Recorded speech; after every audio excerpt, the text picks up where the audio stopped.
Strongest earthquake in 25 years hits Taiwan. Trump secures $175 million bond in New York civil fraud case. 73 million AT&T customers' personal data leaked online. South Korea's president press in on doctors' strike. Solar eclipse. Canada's Niagara declares state of emergency. McDonald's and Krispy Kreme team up with a sweet collaboration. Hello, I'm Wade Lee. Thank you for joining us on Funday News. It is Wednesday, April 3rd, and here are your top stories. A 7.2 magnitude earthquake struck this morning on the east coast of Taiwan. According to the U.S. Geological Survey, the quake happened around 8 a.m. local time, with the epicenter located about 18 kilometers south of Taiwan's Hualien city. It is Taiwan's strongest earthquake in 25 years, says seismology officials. Tsunami waves of up to 3 meters were expected to reach large areas of Japan's southwestern coast, said the Japan Meteorological Agency. The Philippines Seismology Agency has also issued a tsunami warning. Chinese state media said tremors were felt in parts of China's southeastern Fujian province. In September 1999, a 7.6 magnitude earthquake hit Taiwan, killing 2,400 people and destroying 5,000 buildings. Wednesday's earthquake hit at 7:58 local time, 23:58 Greenwich Mean Time, at a depth of 15.5 kilometers and has set off at least 9 aftershocks at magnitude 4 or larger. Footage on local media outlets show collapsed residential buildings and people being evacuated from their homes and schools. The impact of the earthquake has also smashed vehicles and thrown items inside stores in disarray. Hualien City has a population of around 106,000 and is on the eastern coast of the island, around 70 miles southeast of the capital of Taipei. Taiwan is on the so-called Ring of Fire that circles the Pacific Basin and is known for earthquakes. According to a court filing, former President Donald Trump and his codependents have secured a $175 million bond in their New York civil fraud case.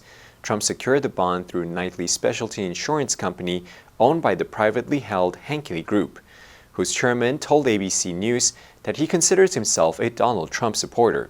Henke said his company was initially involved in talks to underwrite the original $464 million bond in the case.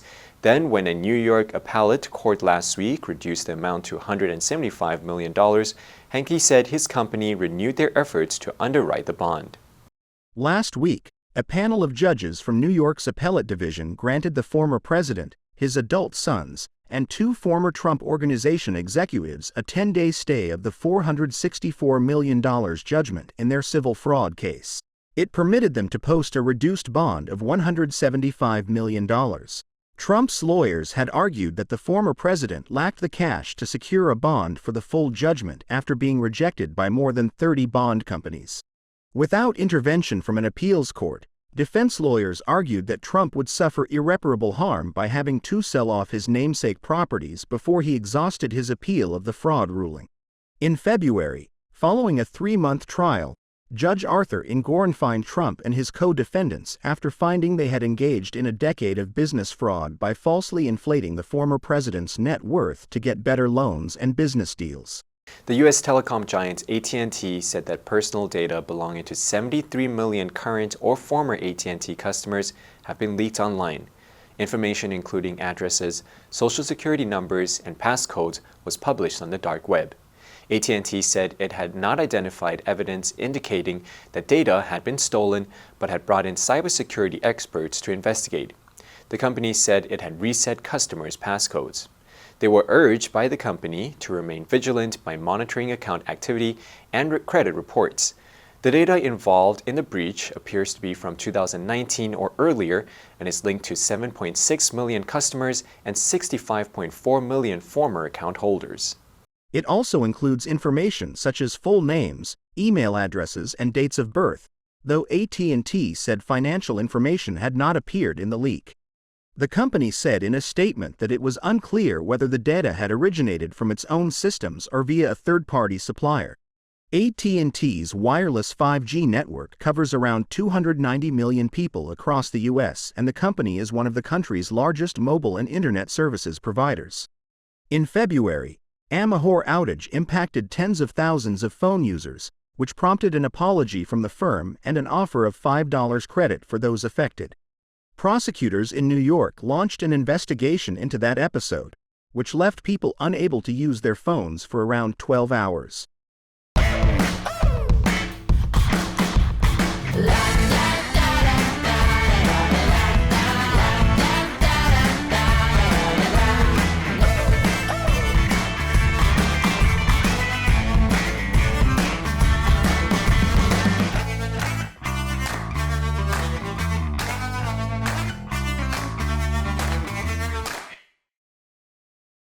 South Korea's president vowed Monday not to back down in the face of vehement protests by doctors seeking to derail his plan to drastically increase medical school admissions, as he called their walkouts an illegal collective action that poses a grave threat to our society. About 12,000 medical interns and residents in South Korea have been on strike for 6 weeks, causing hundreds of canceled surgeries and other treatment at university hospitals. In support of their action, many senior doctors at their teaching schools have also submitted resignations, though they haven't stopped treating patients. Officials say they want to raise the yearly medical school cap by 2,000 from the current 3,058 to create more doctors to deal with the country's rapidly aging population. Doctors counter that schools can't handle such an abrupt increase in students and that it would eventually hurt the country's medical services. But critics say doctors, one of the best-paid professions in South Korea, are simply worried that the supply of more doctors would result in lower future incomes. Public surveys show that a majority of South Koreans support the government's push to create more doctors. But observers say many people are increasingly fed up with the protracted confrontation between the government and doctors, threatening to deal a blow to governing party candidates ahead of next week's parliamentary elections. Canada's Niagara Region has declared a state of emergency in preparation for some 1 million tourists who are expected to descend on the area to witness the upcoming total solar eclipse. Niagara Falls, situated on the US-Canada border, is on the eclipse path of totality. It'll be one of the best places to witness the rare event on April 8th. In a total solar eclipse, the moon appears to blot out the sun entirely. In preparation for the influx of visitors, Jim Bradley, the Niagara Region chair, declared a state of emergency out of an abundance of caution to prepare for this once-in-a-lifetime event. The declaration, which came into effect on Thursday, strengthens the tools the region has at its disposal to safeguard the health and safety of residents and visitors and protect our critical infrastructure in any scenario that might arise. Bradley continued, "The spotlight will be on Niagara as thousands of visitors join us to share in this once-in-a-lifetime event, and we will be ready to shine." Jim Diodati, the mayor of the Ontario city of Niagara Falls, estimated that up to 1 million people would be there that day. Usually, 14 million people visit the waterfall over the course of a year. T-Mobile is deploying additional cell sites to help handle the surge of visitors. Over 30 million people in the U.S. will be able to see the total solar eclipse on April 8th. There's a new franchise collaboration on the block, and one that could make breakfast a much sweeter fare for fans of both burgers giant McDonald's and home of the famous glazed donut Krispy Kreme. This week, the two franchise brand issued a joint statement confirming that following a successful pilot at 160 McDonald's restaurants in the Lexington and Louisville, Kentucky area, they will start a phased national rollout of a selection range of 3 Krispy Kreme most popular donuts in participating McDonald's locations across the U.S. The rollout is expected to be completed by the end of 2026. In terms of own name locations, McDonald's far outstrips the donut chain when it comes to the numbers game. There are approximately 13,500 McDonald's in the U.S., and 95% of these are owned by franchisees who will decide whether to offer the new baked products in their own outlets. In comparison, there are less than 400 Krispy Kreme U.S. units, although the donuts are also currently sold through a variety of nearly 7,000 third-party outlets.